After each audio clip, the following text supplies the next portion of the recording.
பரிசுத்த வேதாகமம் பழைய ஏற்பாடு எஸ்ரா 10ஆம் அதிகாரம்.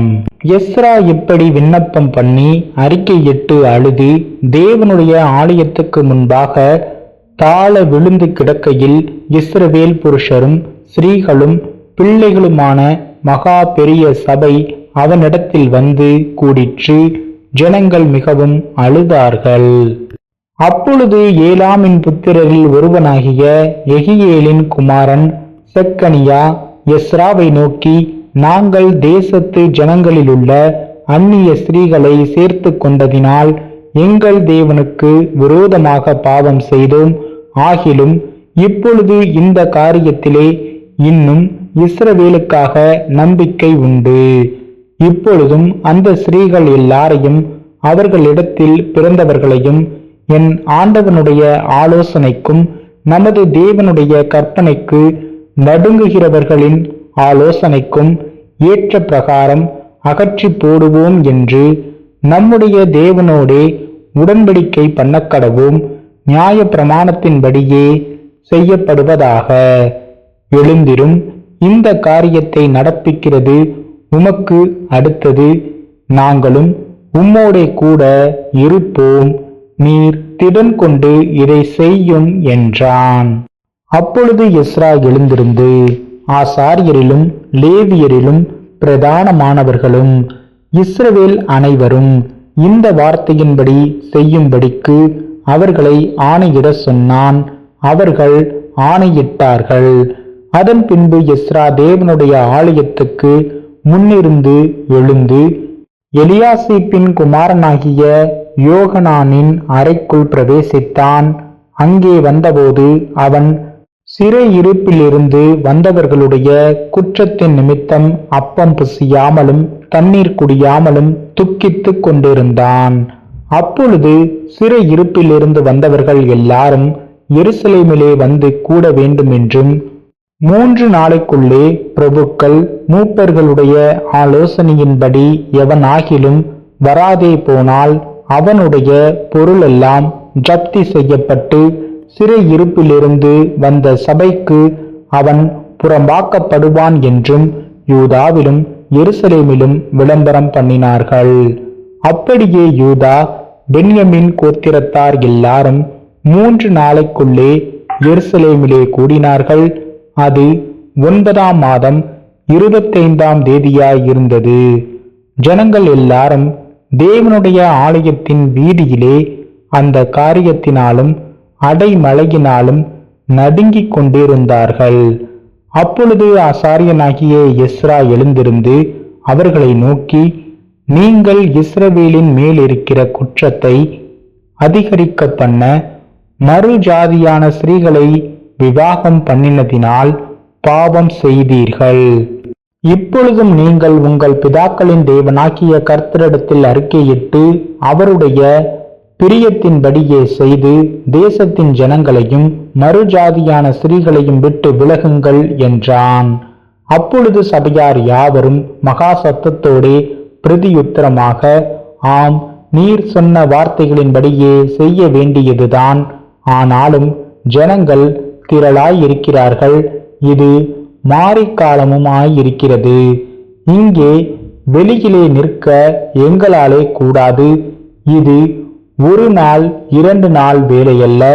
இந்த காரியத்திலே கட்டளை மீறினவர்களாகிய நாங்கள் அநேகர். ஆகையால் இதற்கு சபையெங்கும் எங்கள் பிரபுக்கள் விசாரிப்புக்காரராக வைக்கப்பட வேண்டும். இந்த காரியத்தின் நிமித்தம் நம்முடைய தேவனுக்கு இருக்கிற உக்கிர கோபம் எங்களை விட்டு திரும்பும்படி எங்கள் பட்டணங்களில் மறுஜாதியான ஸ்திரீகளை கொண்ட அனைவரும் ஒவ்வொரு பட்டணத்தின் மூப்பரோடும் நியாயாதிபதிகளோடும் குறித்த காலங்களில் வரக்கடவர்கள் என்றார்கள். ஆசகேலின் குமாரன் யோனத்தானும் திக்காவின் குமாரன் யக்சியாவும் மாத்திரம் அதை விசாரிக்கும்படிக்கு வைக்கப்பட்டார்கள். மெசுலாமும் சப்பேதா என்னும் லேவியனும் அவர்களுக்கு உதவியாயிருந்தார்கள். சிறையிருப்பிலிருந்து வந்தவர்கள் இந்த பிரகாரம் செய்தார்கள்.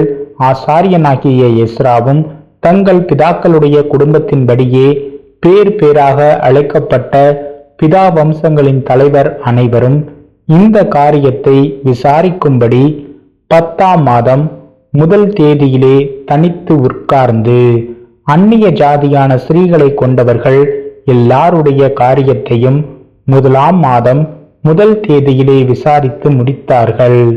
ஆசாரிய புத்திரரில் மறுஜாதியான மனைவிகளை கொண்டவர்களாக காணப்பட்டவர்கள் யாரென்றால், யோசதாக்கின் குமாரனாகிய யெசுவாவின் குமாரரிலும் அவன் சகோதரரிலும் மாசேயா, எலியேசர், யாரிப், கெதலியா என்பவர்கள். இவர்கள் தங்கள் ஸ்திரீகளை தள்ளிவிடுவோம் என்று கையெடுத்து கொடுத்து தாங்கள் குற்றவாளிகளானபடியினால் குற்ற நிவாரண பலியாக ஒரு ஆட்டுக்கடாவை செலுத்தினார்கள். இம்மேரின் புத்திரரில் அனானியும் செபதியாவும், அரீமின் புத்திரரில் மாசேயா, எலியா, செமாயா, எகியேல், உசியா என்பவர்களும், பஸ்கூரின் புத்திரரில் எலியோனாய், மாசேயா, இஸ்மவேல், நெதனியேல், யோசபாத், ஏலாசா என்பவர்களும்.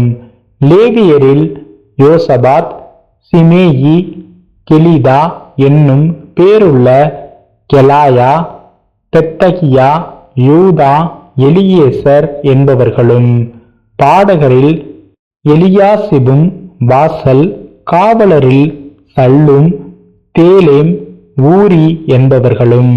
மற்ற இஸ்ரவேலர்களுக்குள்ளே பாரோஷின் புத்திரரில் ரமியா, எசியா, மல்கியா, மியாமின், எலியாசர், மல்கிஜா, பெனாயா என்பவர்களும். ஏலாமின் புத்திரரில் மத்தனியா, சகரியா, எகியேல், அப்தி, எரிமோத், எலியா என்பவர்களும். சத்துவின் புத்திரரில் எலியோனாய், எலியாசிப், மத்தனியா, எரிமோத், சாபாத், அசீசா என்பவர்களும். பெபாயின் புத்திரரில் யோகனான், அனனியா, சாபாயி, அத்லாயி என்பவர்களும். பானியின் புத்திரரில் மெசுல்லாம், மல்லூக், அதாயா, யாசுப், செயால், ராமோத் என்பவர்களும். பாகாத் மோவாபின் புத்திரரில் அத்னா, கெலால், பெனாயா, மாசேயா, மத்தனியா, பெசலெயேல், பின்னூயி, மனாசே என்பவர்களும். ஆரிமின் புத்திரரில் எலியேசர், இஷாயா, மல்கியா, செமாயா, ஷமியோன், பென்யமீன், மல்லூக், செமரியா என்பவர்களும். அசூமின் புத்திரரில் மத்னாயி, மத்தத்தா, சாபாத், எலிபெலேத், எரேமாயி, மனாசே, செமியி என்பவர்களும். பானியின் புத்திரரில் மாதாயி, அம்ராம், ஊவேல், பெனாயா, பெதியா, கொல்லு, வனியா, மொரேமோத், எலையாசிப், மத்தனியா, மதனாய், யாசாய், பானி, பின்னூயி, சிமேயி, செலேமியா, நாத்தான், அதாயா, மக்னாத்பாயி, சாசாயி, சாராயி, அசரெயேல், செலேமியா, செமரியா, சல்லூம், அமரியா, யோசேப் என்பவர்களும். நேபோவின் புத்திரரில் எய்யேல், மத்தீத்தியா, சாபாத், செபீனா, யாதாய், யோவேல், பெனாயா என்பவர்களுமே. இவர்கள் எல்லாரும் மறுஜாதியான ஸ்திரீகளை கொண்டவர்கள். இவர்களில் சிலர் கொண்டிருந்த ஸ்திரீகளிடத்தில் பிள்ளைகளை பெற்றிருந்தார்கள்.